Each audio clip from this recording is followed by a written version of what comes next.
क्या आपने कभी सोचा है कि आपके जीवन में जो कुछ भी हो रहा है वह सिर्फ आपकी किस्मत का खेल है, या इसके पीछे कोई गहरा कारण है? क्या हमारे कर्मों का सचमुच कोई फल मिलता है? और अगर हाँ, तो क्या हम इसे बदल सकते हैं? आज हम इसी सवाल का जवाब जानेंगे, एक ऐसी कहानी के जरिए जो हमें सिखाती है कि जैसा करोगे वैसा भरोगे। नमस्कार दोस्तों, स्वागत है आपका अच्छी सीख चैनल पर, जहां हम आपको जीवन की महत्वपूर्ण शिक्षाएं और अनमोल कहानियां सुनाते हैं। अगर आपने अभी तक हमारे चैनल को सब्सक्राइब नहीं किया है तो जल्दी से कर लीजिए, ताकि आप हमारे हर नए वीडियो से जुड़ सकें और अपनी जिंदगी को बेहतर बना सकें।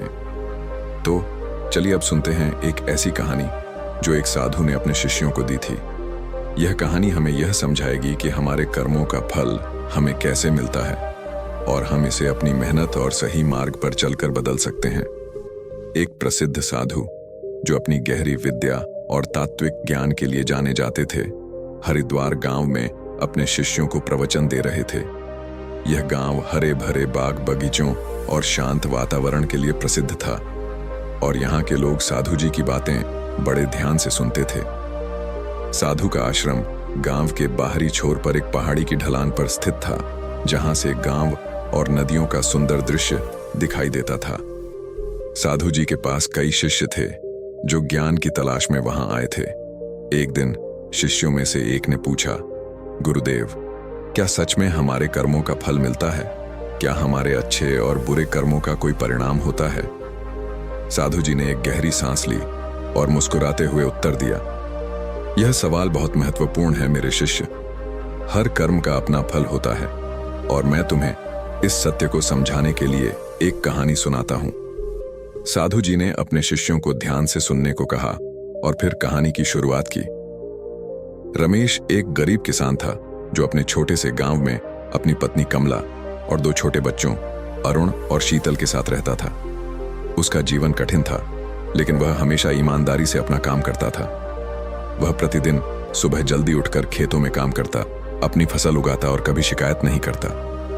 रमेश का सपना था कि वह एक दिन अपने बच्चों को अच्छे स्कूल में भेजे और उन्हें एक बेहतर जीवन दे, लेकिन उसके पास इतने संसाधन नहीं थे। हालांकि वह किसी से भी मदद मांगने में झिझकता था और अपने संघर्षों को अकेले ही झेलता था। रमेश का घर बहुत साधारण था, एक छोटा सा कच्चा मकान जिसमें मुश्किल से जगह थी।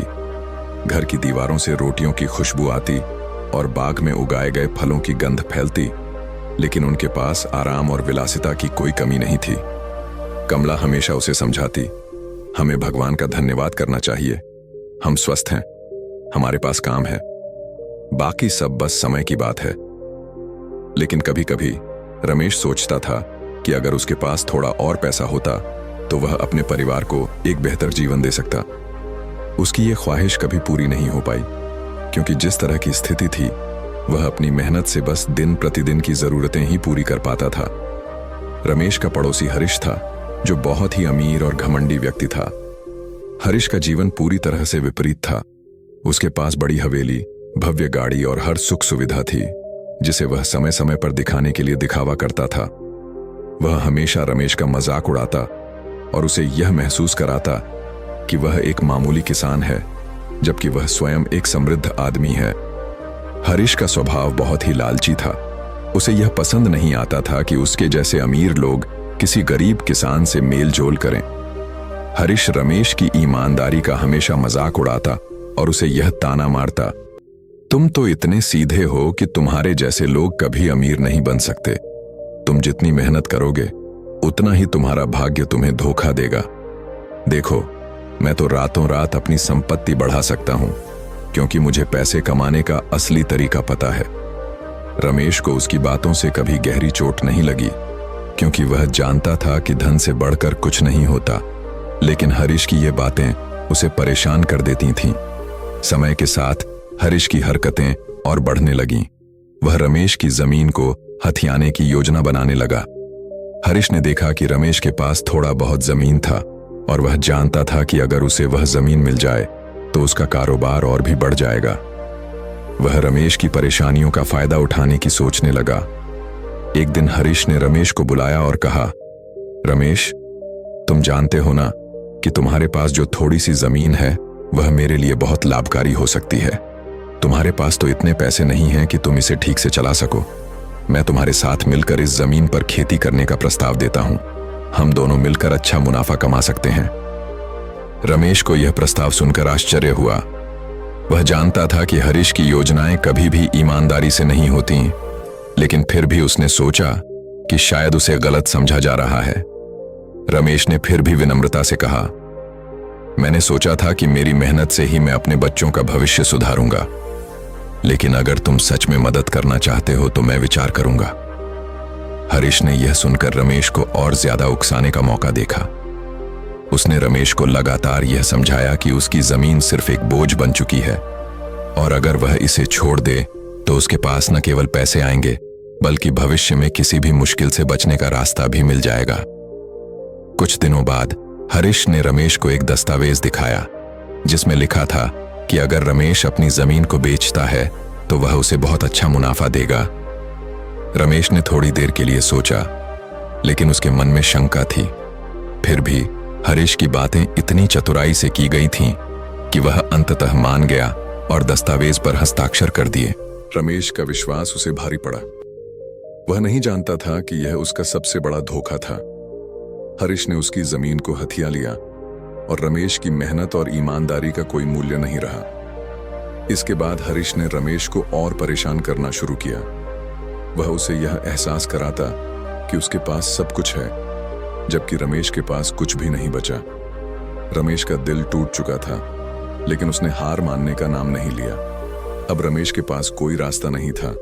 उसका जीवन एक कठिन मोड़ पर था और उसकी उम्मीदें खत्म हो चुकी थीं। लेकिन उसने कभी भी अपनी ईमानदारी और मेहनत को नहीं छोड़ा। उसका विश्वास था कि अच्छे कर्मों का फल एक दिन जरूर मिलेगा।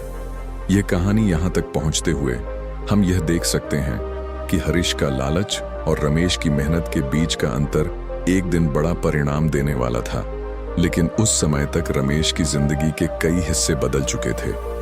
हरीश ने अपनी चतुराई से रमेश को पूरी तरह से धोखा दिया। उसने रमेश से उसकी जमीन झूठे दस्तावेजों के सहारे हड़प ली। रमेश ने जब दस्तावेज पर हस्ताक्षर किए थे तो उसे यह समझ में नहीं आया कि वह अपने जीवन की सबसे बड़ी गलती कर रहा है। हरीश ने उसकी ईमानदारी का फायदा उठाकर उसे अपने जाल में फंसा लिया था। अब रमेश के पास न तो अपनी जमीन थी और न ही उस पर उगाई गई फसल। उसका घर, जो कभी परिवार की खुशी और मेहनत का प्रतीक था, अब खाली और उजड़ा हुआ लगने लगा था। रमेश और उसकी पत्नी कमला के लिए दिन रात मुश्किल बन चुके थे। बच्चों को भी अब भूख का सामना करना पड़ रहा था। पहले जो एक छोटे से खेत में उगाई फसल से उनका परिवार अपना पेट भरता था, वह अब पूरी तरह से खत्म हो चुका था। रमेश ने अपने सारे कपड़े बेच दिए, अपनी छोटी मोटी चीजें बेच दी, लेकिन तब भी उनकी परेशानियों का कोई अंत नहीं था। कमला, जो हमेशा हिम्मत नहीं हारने की सलाह देती थी, अब खुद निराश थी। वह रमेश से कहती, हमारे पास सब कुछ था, फिर भी हम क्यों नहीं खुश रह पा रहे। रमेश का दिल टूट चुका था, लेकिन उसने हार मानने का नाम नहीं लिया। वह न्याय की उम्मीद में कई बार तहसीलदार, न्यायाधीश और गांव के प्रमुख के पास गया, लेकिन हर बार उसे निराशा ही हाथ लगी। गांव के लोग भी उसकी मदद करने से कतराते थे, क्योंकि हरीश ने अपनी धनी और प्रभावशाली स्थिति का भरपूर फायदा उठाया था। रमेश को हर जगह यही जवाब मिलता था, आपकी जमीन को सही तरीके से बेचा गया है, हमें इसमें कुछ नहीं करना है। यह सुनकर रमेश का दिल और भी अधिक टूट जाता था। उसकी मेहनत, उसका संघर्ष, सब कुछ बेकार हो गया था। रमेश ने अब भगवान से प्रार्थना करना शुरू किया। वह गांव के मंदिर में जाता और दिन रात भगवान से मदद की गुहार लगाता। उसकी आंखों में उम्मीद की एक झलक थी, लेकिन दिल में गहरे निराशा का साया। एक दिन जब वह मंदिर में बैठा था और भगवान से कह रहा था, हे भगवान, क्या इस दुनिया में न्याय नहीं है? क्या एक ईमानदार इंसान का जीवन इतना कठिन होता है? क्या किसी को भी अपनी मेहनत का फल नहीं मिलता? उसकी आवाज में एक दर्द था और उसकी आंखों में आंसू थे। रमेश की स्थिति इतनी दयनीय हो गई थी कि वह खुद से भी सवाल करने लगा था। उसने सोचा, क्या मैंने किसी गलत काम का परिणाम भुगतने के लिए भगवान से कोई दुआ की थी? क्या मेरी ईमानदारी का कोई मतलब नहीं? उसकी स्थिति का कोई भी अंदाजा नहीं लगा सकता था, क्योंकि वह खुद अपने कर्मों के परिणाम से आहत था। उसके मन में यह सवाल घूमता रहता था कि क्या भगवान ने उसे इस दुनिया में अकेला छोड़ दिया था। कमला भी परेशान थी, लेकिन वह हमेशा अपने पति का साथ देती थी।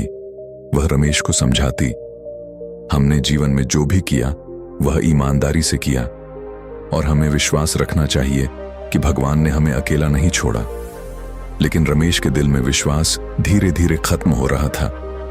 उसका दिल हर दिन और टूटता जा रहा था, क्योंकि वह देख रहा था कि उसके साथ हो रहा अन्याय किसी को भी नहीं दिखता था।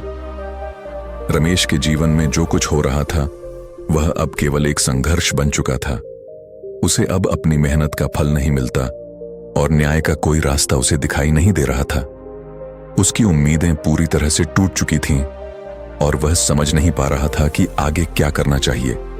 वह जानता था कि बिना संघर्ष के कुछ भी हासिल नहीं होता, लेकिन वह संघर्ष करते करते थक चुका था।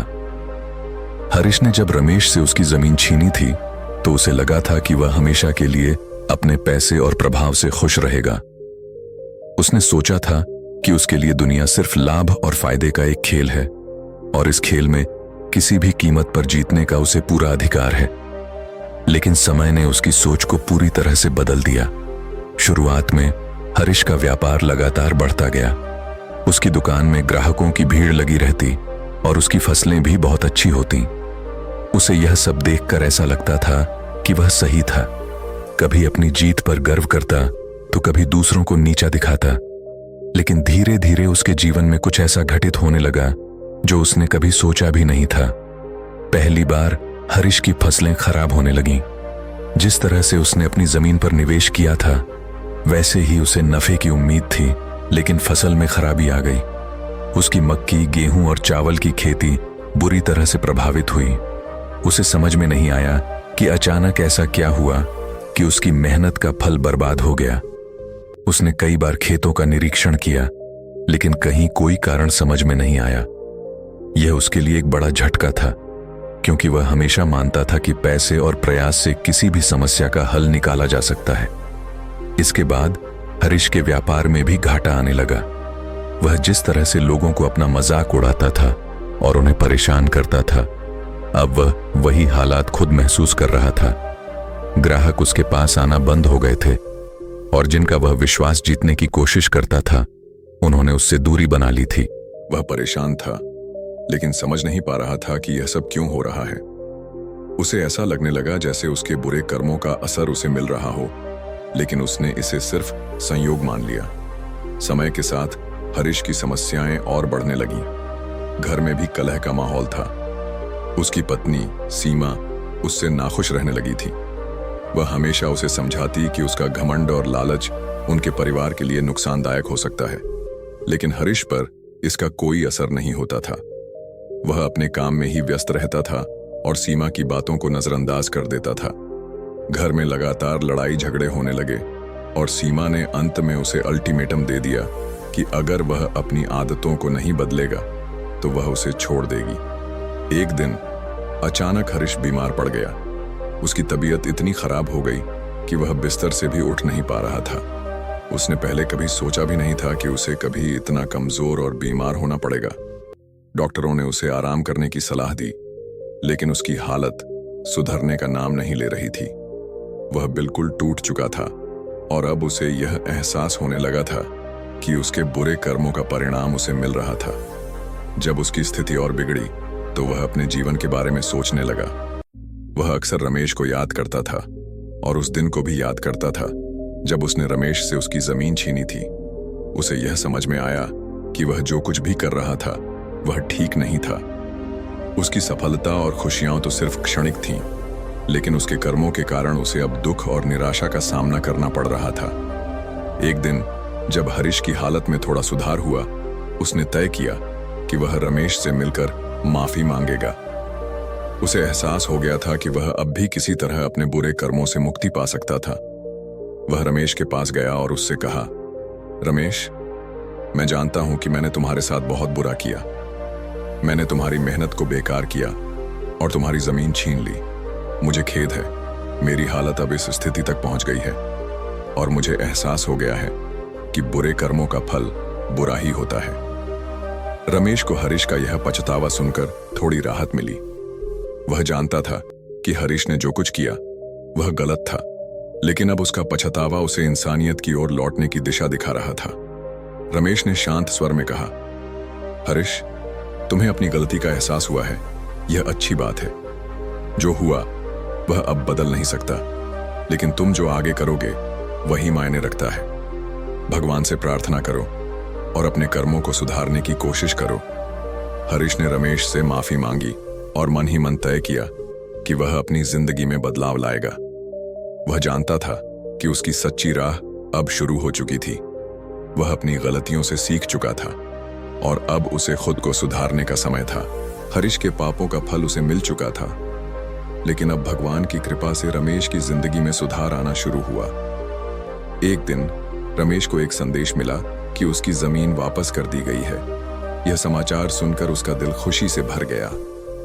भगवान ने उसकी ईमानदारी और संघर्ष को अंततः मान्यता दी थी। रमेश को अपनी मेहनत का सही फल मिल रहा था और अब वह अपनी जमीन पर फिर से काम करने के लिए तैयार था। गांव वाले अब हरीश के कुकर्मों के बारे में जान चुके थे। लोग उसकी बुराई करने लगे और उसके द्वारा की गई धोखाधड़ी की निंदा करने लगे। हरीश, जो कभी अपने पैसे और प्रभाव के बल पर सब पर रौब झाड़ता था, अब लोगों की नजरों में गिर चुका था। लेकिन रमेश की ईमानदारी और साहस ने गांव वालों को प्रेरित किया। लोग उसकी मदद करने के लिए आगे आए और उसकी कड़ी मेहनत की सराहना की। रमेश ने अपने संघर्ष से यह साबित कर दिया था कि अंत में सच्चाई और ईमानदारी ही जीतती है। हरीश ने अब अपनी गलतियों से सीख लिया था और उसे समझ में आ गया था कि जीवन में किसी को भी धोखा देना या दूसरों का शोषण करना सही नहीं है। वह यह महसूस कर रहा था कि धन और स्वार्थ का पीछा करने से ज्यादा महत्वपूर्ण है आत्मिक शांति और सच्चाई। इस पर उसने एक बड़ा निर्णय लिया। उसने गांव छोड़ने का और साधु बनने का निश्चय किया। वह अब अपना जीवन सुधारने के लिए साधना में जुटने का सोच रहा था। उसने रमेश से माफी मांगी और यह वादा किया कि वह अपनी बाकी की जिंदगी लोगों की सेवा में बिताएगा। रमेश ने उसे आशीर्वाद दिया और कहा, तुम्हारी राह अब सच्चाई की ओर है, भगवान तुम्हारे साथ हैं। रमेश के इस शब्दों ने हरीश को आत्मविश्वास दिया। अब हरीश का मन सच्चाई की ओर मुड़ चुका था और उसने अपने पापों से मुक्ति पाने के लिए साधु बनकर जीवन में एक नया अध्याय शुरू किया। इस तरह रमेश की ईमानदारी और संघर्ष ने न केवल उसे न्याय दिलवाया, बल्कि हरीश को भी एक नई राह पर चलने की प्रेरणा दी। साधु ने अपनी कहानी पूरी करते हुए शिष्यों की ओर देखा और कहा, देखो, जैसा तुम करोगे वैसा ही तुम भरोगे। कर्मों का फल हमेशा मिलता है, चाहे वह अच्छा हो या बुरा। रमेश ने अपनी मेहनत और ईमानदारी से जीवन में संघर्ष किया और भगवान ने उसे न्याय दिया। वहीं हरीश ने अपनी गलतियों से सीखा और उसने अंत में अपने पापों का प्रायश्चित किया। यह सब कुछ भगवान की मर्जी से ही हुआ, लेकिन यह भी सच है कि हर किसी के कर्म का फल उसे जरूर मिलता है। साधु के शब्दों ने शिष्यों के मन में गहरी छाप छोड़ दी। वे सब ध्यान से सुन रहे थे और उनकी आंखों में एक नई समझ और संवेदना झलक रही थी। एक शिष्य ने उठकर कहा, गुरुजी, हम समझ गए। हमें अपनी जिंदगी में ईमानदारी और सत्य को अपनाना चाहिए। यह कहानी हमें यह सिखाती है कि जीवन में जो भी हम करते हैं उसका प्रभाव हमारे भविष्य पर पड़ता है। साधु मुस्कुराए और फिर से बोले, सच कह रहे हो। कर्मों का प्रभाव जीवन में कहीं न कहीं नजर आता है। अगर तुम अच्छा करोगे तो तुम्हें उसका अच्छा फल मिलेगा, और अगर बुरा करोगे तो उसका परिणाम भी बुरा होगा। जीवन में कभी भी किसी को धोखा मत दो, किसी के साथ अन्याय मत करो। सही मार्ग पर चलने से ही आत्मिक शांति और संतोष मिलता है। साधु ने शिष्यों को और भी गहरी शिक्षा दी। याद रखो, तुम्हारे कर्म ही तुम्हारे जीवन की दिशा तय करते हैं। इसीलिए हमेशा सही मार्ग पर चलने का प्रयास करो, चाहे जीवन में कितनी भी कठिनाइयां आ जाएं। अगर तुम ईमानदारी और सत्य का पालन करते हो तो अंत में तुम्हें न्याय जरूर मिलेगा। भगवान हमेशा तुम्हारे साथ होते हैं। सभी शिष्य अब दृढ़ संकल्पित थे।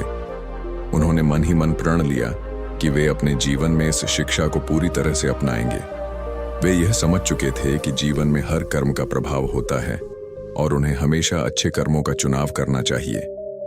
साधु ने संतुष्ट होकर कहा, तुम सबका जीवन अब एक नई दिशा में जाएगा। तुम्हारे अच्छे कर्म ही तुम्हारा मार्ग प्रशस्त करेंगे। याद रखना, जैसा करोगे वैसा ही भरोगे। इस प्रकार शिष्यों ने साधु से मिली शिक्षा को अपने जीवन में उतारने का संकल्प लिया और यह कहानी उनके जीवन का एक महत्वपूर्ण हिस्सा बन गई। तो दोस्तों, इस कहानी से हमें यह सीखने को मिला कि जीवन में जो भी हम करते हैं उसका प्रभाव हम पर ही वापस आता है। जैसा करोगे वैसा भरोगे, यह सत्य हमेशा हमारे जीवन में काम करता है। अगर हम अपने कर्मों को सही दिशा में लगाते हैं तो जीवन में हर मुश्किल का हल मिल जाता है। अगर आपको यह कहानी पसंद आई हो और आप और ऐसी प्रेरणादायक और शिक्षाप्रद कहानियां सुनना चाहते हैं तो हमारे अच्छी सीख चैनल को सब्सक्राइब जरूर करें। साथ ही इस वीडियो को अपने दोस्तों के साथ शेयर करें और हमें कमेंट में बताएं कि आपने इस कहानी से क्या सीखा। हम आपके डर, चिंताओं और सवालों का जवाब देने के लिए हमेशा यहाँ हैं। तो जुड़िए हमारे साथ इस यात्रा में और चलिए साथ मिलकर अपने जीवन को एक बेहतर दिशा में आगे बढ़ाते हैं। धन्यवाद।